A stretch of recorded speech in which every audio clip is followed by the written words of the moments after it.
지난 4월 서울 한강공원에서 실종됐다가 숨진 채 발견된 고 손정민 씨의 유족이 손 씨 친구를 고소한 사건에 대해 경찰이 최종 무혐의 처분을 내렸습니다. 지난 6월 변사 사건을 종결한 데 이어 손 씨 사망과 관련한 경찰 수사 절차가 모두 마무리된 셈입니다. 김종민 기자가 보도합니다. 지난 4월 서울 한강공원에서 친구와 함께 술을 마시다 실종된 뒤 숨진 채 발견된 고 손정민 씨. 경찰은 지난 6월 변사사건 심의위원회를 열어 사건을 최종 내사 종결했습니다. 2달간의 수사 끝에 손 씨 죽음에 타살 혐의점 등이 발견되지 않았다는 게 경찰이 내린 결론이었습니다.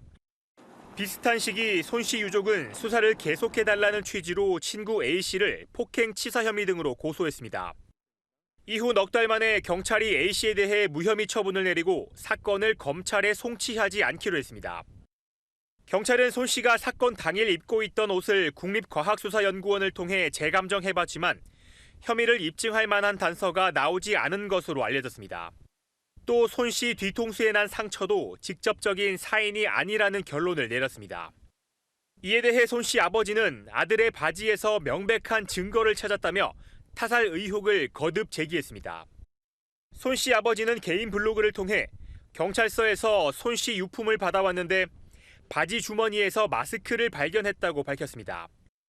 이어 술을 먹을 때 마스크를 주머니에 넣어뒀는데 누군가에 의해 물에 들어갔기 때문에 마스크가 그대로 주머니에 있는 것이라고 설명했습니다.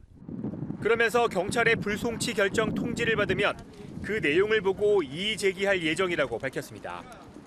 경찰은 불송치할 경우 사건을 자체적으로 마무리할 수 있지만 고소 고발인이 이의를 제기하면 사건을 검찰에 넘겨야 합니다. 검찰은 필요할 경우 경찰에 재수사를 요청할 수 있습니다. MBN 뉴스 김종민입니다.